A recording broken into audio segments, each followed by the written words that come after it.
ಭಾರತವು ಪ್ರಸಿದ್ಧ ದೇವಾಲಯಗಳಿಗೆ ಹೆಸರುವಾಸಿ. ಇಲ್ಲಿರುವ ದೇವಾಲಯಗಳು ವಿಭಿನ್ನ ವಾಸ್ತುಶಿಲ್ಪಗಳು, ಕೆತ್ತನೆಗಳು ಮತ್ತು ಪುರಾಣ ಇತಿಹಾಸಗಳಿಂದ ಕೂಡಿದೆ. ಈ ರೀತಿ ಅದ್ಭುತ ಹಿನ್ನೆಲೆಯನ್ನ ಪಡೆದುಕೊಂಡಿರುವ ದೇವಾಲಯಗಳಲ್ಲಿ ಒಡಿಸ್ಸಾದ ಪೂರಿ ಜಗನ್ನಾಥನ ದೇವಾಲಯವು ಒಂದು.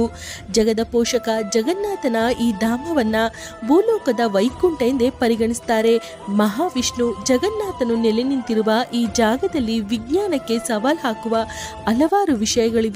ಈ ವಿಡಿಯೋದಲ್ಲಿ ಅಂತಹ 10 ಅದ್ಭುತಗಳನ್ನ ನೋಡೋಣ. 1. ಧ್ವಜದ ದಿಕ್ಕು. ದೇವಸ್ಥಾನದ ಗೊಮ್ಮಟದ ಮೇಲ್ಭಾಗದಲ್ಲಿ ಹಾರಿಸಲಾದ ಧ್ವಜ ಯಾವಾಗಲೂ ಗಾಳಿಗೆ ವಿರುದ್ಧವಾಗಿ ಹಾರುತ್ತದೆ. ಈ ಪ್ರಕೃತಿಗೆ ವಿರುದ್ಧವಾದ ಸತ್ಯಕ್ಕೆ ಯಾವುದೇ ವೈಜ್ಞಾನಿಕ ವಿವರಣೆ ಇಲ್ಲ.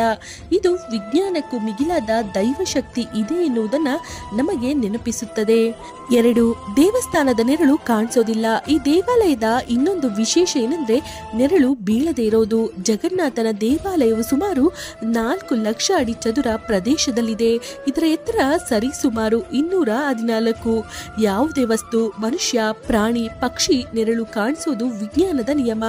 ಆದ್ರೆ ಎಂತಹ ಬಿಸಿಲೇ ಇದ್ರೂ ದೇವಾಲಯದಲ್ಲಿ ಅಥವಾ ದೇವಸ್ಥಾನದ ಆವರಣದಲ್ಲಿ ಈ ದೇವಾಲಯದ ನೆರಳು ಬೀಳೋದೇ ಇಲ್ಲ. 3. ಸುದರ್ಶನ ಚಕ್ರ. ದೇವಸ್ಥಾನದ ಮೇಲಿರುವ ಸುದರ್ಶನ ಚಕ್ರವು 20 ಅಡಿ ಎತ್ತರ ಮತ್ತು 1 ಟನ್ ತೂಕವನ್ನ ಹೊಂದಿದೆ. ಇದನ್ನ ದೇವಸ್ಥಾನದ ಮೇಲ್ಭಾಗದಲ್ಲಿ ಇಡಲಾಗಿದೆ. ಈ ಚಕ್ರದ ವಿಶೇಷತೆ ಏನಂದ್ರೆ ಪೂರಿ ನಗರದ ಯಾವುದೇ ಭಾಗದಲ್ಲಿ ನಿಂತು ನೋಡಿದ್ರೂ ಈ ಚಕ್ರ ನಮಗೆ ಕಾಣುತ್ತೆ. ಅಲ್ಲಿಂದ ಯಾವ ದಿಕ್ಕಿನಿಂದ ನೋಡಿದ್ರೂ ಚಕ್ರ ನಮ್ಮ ಕಡೆ ಮುಖ ಮಾಡಿದಂತೆ ಕಾಣುತ್ತೆ. ಈ ಚಕ್ರವನ್ನ 1000 ವರ್ಷಗಳ ಹಿಂದೆ ಸ್ಥಾಪನೆ ಮಾಡಲಾಯಿತು ಎಂತಾರೆ. ಇಷ್ಟು ಭಾರವಾದ ಚಕ್ರವನ್ನ ಅಷ್ಟು ಎತ್ತರದಲ್ಲಿ ಹೇಗೆ ಸ್ಥಾಪನೆ ಮಾಡಿದ್ರು ಎಂದು ಅದು ಕೂಡ ವಿಸ್ಮಯ. 4. ಪಕ್ಷಿಗಳು ದೇವಸ್ಥಾನದ ಮೇಲೆ ಕೂರೋದಿಲ್ಲ. ಸಾಮಾನ್ಯವಾಗಿ ಪಕ್ಷಿಗಳು ದೇವಸ್ಥಾನಗಳ ಮೇಲೆ ಅಥವಾ ದೊಡ್ಡ ದೊಡ್ಡ ಬಿಲ್ಡಿಂಗ್ಗಳ ಮೇಲೆ ನೀವು ಕೂರೋದನ್ನ ನೋಡಿರ್ತೇವೆ. ಆದರೆ ಪೂರಿ ಜಗನ್ನಾಥನ ಮೇಲ್ಭಾಗದಲ್ಲಿ ಯಾವುದೇ ಪಕ್ಷಿಗಳು ಕುಳಿತುಕೊಳ್ಳೋದಿಲ್ಲ. ಅಷ್ಟೇ ಅಲ್ಲ, ಯಾವುದೇ ವಿಮಾನ ಹಾರಾಟ ನಿಷೇಧ ಪ್ರದೇಶ ಎಂದು ಘೋಷಿಸದೆ ಹೋದ್ರೂ ಈ ಮಂದಿರದ ಮೇಲೆ ಒಂದೇ ಒಂದು ವಿಮಾನ ಕೂಡ ಹಾರೋದಿಲ್ಲ. 5. 1800 ವರ್ಷಗಳ ಹಳೆಯ ಆಚರಣೆ. ಪೂರಿ ದೇವಸ್ಥಾನದ ಧ್ವಜವನ್ನ ಪ್ರತಿದಿನ ಬದಲಾಯಿಸಲಾಗುತ್ತದೆ. ಪ್ರತಿದಿನ ಅರ್ಚಕರು 45 ಮಹಡಿಗಳನ್ನ ಹೊಂದಿರುವ ಸುಮಾರು 1000 ಅಡಿ ಎತ್ತರದಲ್ಲಿರುವ ಗೋಪುರಗಳನ್ನ ಹತ್ತಿ ಈ ಧ್ವಜವನ್ನ ಬದಲಾಯಿಸುತ್ತಾರೆ. ಈ ಆಚರಣೆ 1800 ವರ್ಷಗಳಿಂದಲೂ ನಡೆಸಿಕೊಂಡು ಬರಲಾಗುತ್ತಿದೆ. ಅಕಸ್ಮಾತ್ ಒಂದೇ ಒಂದು ದಿನ ತಪ್ಪಿದ್ರೂ 18 ವರ್ಷಗಳ ಕಾಲ ದೇವಾಲಯದ ಬಾಗಿಲನ್ನ ತೆರೆಯುವಂತಿಲ್ಲ ಎಂಬ ಪ್ರತೀತಿ ಕೂಡ ಇದೆ. 6. ಪ್ರಸಾದದ ರಹಸ್ಯ. ದೇವಸ್ಥಾನಕ್ಕೆ ಪ್ರತಿದಿನ ಲಕ್ಷಾಂತರ ಮಂದಿ ಭೇಟಿ ನೀಡ್ತಾರೆ. ಅಷ್ಟು ಭಕ್ತರಿಗೆ ಪ್ರಸಾದವನ್ನ ನೀಡಲಾಗುತ್ತೆ. ಆದರೆ ಅಲ್ಲಿ ಮಾಡುವ ಪ್ರಸಾದ ಮಾತ್ರ ಯಾವತ್ತಿಗೂ ಹೆಚ್ಚಾಗೋದಿಲ್ಲ ಅಥವಾ ಕಡಿಮೆ ಕೂಡ ಆಗೋದಿಲ್ಲ. ದೇವಸ್ಥಾನ ಮುಚ್ಚಿದ ತಕ್ಷಣ ಪ್ರಸಾದವು ಖಾಲಿಯಾಗಿರುತ್ತದೆ.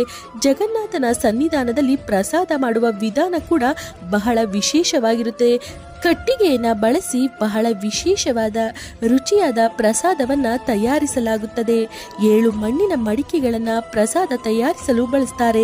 ಒಂದರ ಮೇಲೆ ಮತ್ತೊಂದು ಮಡಿಕೆಯನ್ನ ಈ ರೀತಿಯಾಗಿ ಪ್ರಸಾದವನ್ನ ಬೇಯಿಸಲು ಇಡ್ತಾರೆ. ಆಶ್ಚರ್ಯ ಏನಂದ್ರೆ ಮೇಲಿನ ಮಡಿಕೆ ಪ್ರಸಾದ ಬೆಂದ ನಂತರವೇ ಕೆಳಗಿನ ಮಡಿಕೆ ಪ್ರಸಾದ ಬೇಯೋದು. 7. ಸಮುದ್ರದ ಶಬ್ದ. ಪೂರಿ ದೇವಾಲಯದ ಸಮೀಪದಲ್ಲಿ ಸಮುದ್ರ ತೀರವಿದೆ. ದೇವಸ್ಥಾನದ ಮುಖ್ಯ ದ್ವಾರದ ತನಕ ಬರುವವರೆಗೂ ಸಮುದ್ರದ ಬೋರ್ಗರೆತ ನಮಗೆ ಸ್ಪಷ್ಟವಾಗಿ ಕೇಳಿಸ್ತಿರುತ್ತೆ. ಆದರೆ ದ್ವಾರದ ಒಳಗೆ ಪ್ರವೇಶಿಸಿದ ಕೂಡಲೇ ಶಬ್ದ ಕೇಳಿಸೋದೇ ನಿಲ್ಲುತ್ತೆ. 8.